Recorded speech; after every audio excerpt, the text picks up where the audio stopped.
Yun, so isang maulang umaga sa inyo lahat mga peace. For today's video, mabilis lang to. Papakita ko lang sa inyo kung paano ikabit, no? Yung radiator guard ng CBR 650R, no? Napakabilis lang nito, promise.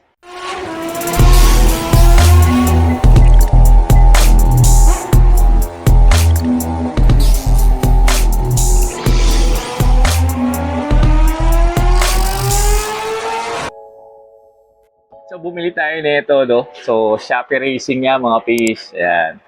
So, pinit ko na to, tinesting ko kung maganda yung pagkaka-fit niya doon sa radiator guard. At okay naman, no?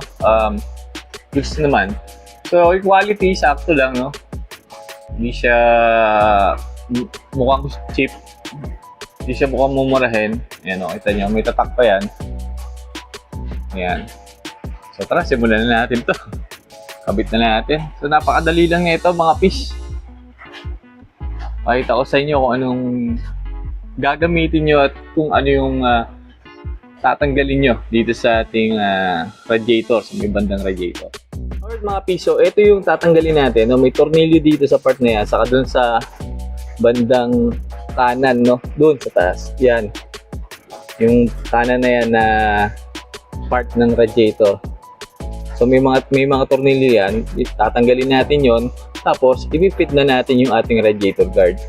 So ang kakailanganin natin mga piece ay 10mm, no, na socket or liabe. Kayo na bahala kung anong magkakasya dito sa space na to, no. So wala tayong tatanggaling pairings or kahit ano.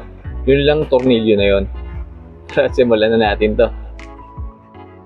Alright mga piece, so naalis ko na yung nasa baba, no. Ito naman tayo, dito natin kukunin sa bandang taas yung ating isa pang tornilyo. Ayan dito sa ibabaw.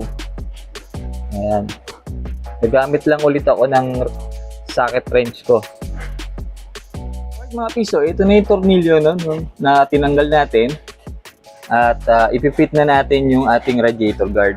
So ito na siya, no. Napaka-importante rin nito kasi mapoprotektahan nito yung mga fin ng ating radiator, no. Yan. So, ipipit ko muna tapos papakita ko sa inyo pag tapos na. 2,000 years later. Mga piso, ito na siya. Ikabit na natin yung ating radiator guard. Ayan, oh. Saktong-sakto lang siya. Ayan. Hindi siya tatama sa fairings nyo, mga piso. May space pa nga eh. Yan. Ayos. Very good. Alright, so kita nyo naman napakadali na ikabit or install yung radiator guard ng ating CBR 650R. So sana makatulong to sa inyo, sa mga mahilig mag-DIY. At hanggang sa muli mga peace, as always, stay safe, ride safe, and peace out.